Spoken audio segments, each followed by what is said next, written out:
ଆପଣ ଦେଖିପାରୁଥିବେ ଆଜି ମୁଁ ଆସିଛି ରାୟଗଡ଼ା ଡିଷ୍ଟ୍ରିକ୍ଟର ସିରିକଣା ଗ୍ରାମରେ ଆସିଛି। ଆପଣ ମୋ ପଛଆଡ଼େ ଦେଖିପାରୁଥିବେ ଏଠି ଜଣେ ଭଉଣୀ ଜଣେ ଅଛନ୍ତି, ଏଠି ଭଉଣୀଙ୍କ ମା ଅଛନ୍ତି। ମୋତେ ଜଣେ ଭାଇ ଆପଣଙ୍କ ଲକ୍ଷ୍ମୀପୁରରେ ଜଣେ ସମାଜସେବା ଭାଇ ଜଣେ ମୋତେ ଏ ଖବରଟି ଦେଇଥିଲେ ଯେ ଏ ଯେଉଁ ଭଉଣୀ ଯିଏ ଅଛନ୍ତି ଭଉଣୀଙ୍କ ଅନୁମାନିକ ବୟସ 11 ବର୍ଷ 11 ବର୍ଷ ହେବ। ତାଙ୍କର ଆପଣଙ୍କ ମଳଦ୍ୱାର ଯେଉଁ ସେଇଟା ସେ ମଳଦ୍ୱାର ନାହିଁ, ସେ ତାଙ୍କର ଆପଣ ପେଟ ସାଇଡ଼୍ରେ ଅଛି, ଏ ପେଟ ସାଇଡ଼୍ରେ ସେ ମଳଦ୍ୱାରଟେ ଆସୁଛି, ଯାହାଫଳରେ କି ସେ ପାଖାପାଖି ଯେତେବେଳେ ତାଙ୍କୁ ଛୋଟ ଯେତେବେଳେ ଥିଲେ ସେତେବେଳେ ସେ ଡାକ୍ତରଙ୍କ ପରାମର୍ଶ ନେଇଥିଲେ। ଡାକ୍ତର ନିଜେ କହିଥିଲେ ସେ ଯେତେବେଳେ ବଡ଼ ହେବେ ତାକୁ ଆମେ ଅପରେସନ୍ କରିପାରିବୁ। କିନ୍ତୁ କାଳକ୍ରମେ ସେ ଯେତେବେଳେ ବଡ଼ ହେଲେ ଏବେ ସ୍କୁଲକୁ ଗଲେ, ସେ ଯେଉଁ ସରକାରୀ ସ୍କୁଲକୁ ଗଲା ବେଳକୁ ତାଙ୍କ ପାଖରେ ଯେଉଁ ଅଛନ୍ତି ସାଙ୍ଗସାଥି ଯେଉଁମାନେ ଅଛି ତାଙ୍କୁ ଘୃଣା କରୁଛନ୍ତି। କିନ୍ତୁ ଶିକ୍ଷକମାନେ ତାଙ୍କ ସପକ୍ଷରେ ଅଛନ୍ତି, ଶିକ୍ଷକମାନେ କହୁଛନ୍ତି ପ୍ରତିଦିନ ସ୍କୁଲ ଆସି। ତ ଆଜ୍ଞା ଏ ମା ମାଟିର ଅନ୍ନପଣ୍ଡା ଏବଂ ମୋ ଜଣେ ଭାଇ ଜଣେ ଅଛନ୍ତି ଲକ୍ଷ୍ମୀପୁରର, ଆମେ ମିଳିତ ଉଦ୍ୟୋଗରେ ତାଙ୍କୁ ଚେଷ୍ଟା କରିବୁ ଆଗାମୀ ଦିନରେ ସେ ଭୁବନେଶ୍ୱର ଏମ୍ସରେ ତାଙ୍କୁ କିପରି ଆମେ ଅପରେସନ୍ କରିବୁ ଏବଂ ତାଙ୍କୁ ମୁଖ୍ୟ ସୂଚକ ଆଣିବା ପାଇଁ ଆମେ ଚେଷ୍ଟା କରିବୁ। ତ ମା ଆପଣ ଭଉଣୀଙ୍କ ବାବଦରେ କିଛି କୁହନ୍ତୁ, ଆପଣଙ୍କ ପରିଚୟଟା କ'ଣ, ଆପଣଙ୍କ ନାଁ କ'ଣ, ଝିଅର କ'ଣ ହେଲା, ଝିଅଙ୍କର ଏ ଅସୁବିଧା ପାଇଁ କ'ଣ ସମ୍ମୁଖୀନ ହେଉଛି?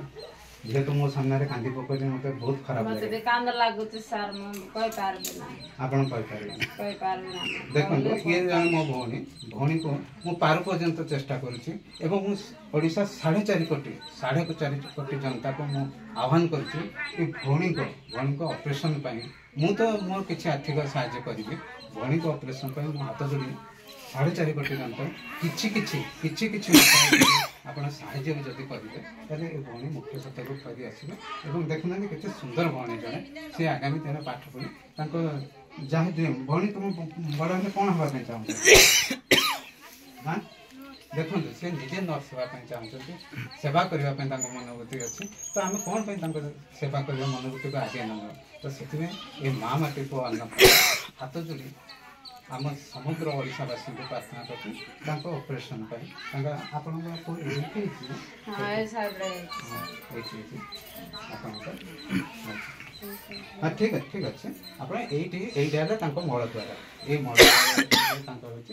ଆମେ ଚାହିଁବା ଆଗାମୀ ଦିନରେ ସେ କେମିତି ଅପରେସନ୍ ହେବେ ଆଉ କେମିତି ମୁଖ୍ୟ ସତ୍ୟକୁ ଫେରିପାରିବେ। ତ ଠିକ୍ ଅଛି, ମୁଁ ଆପଣ ଥାନ୍ତୁ, ମୁଁ ମୋ ଦ୍ୱାରା ଯେତିକି ହେଇପାରିବି ମୁଁ ଆପଣଙ୍କୁ ବଲୁଛି।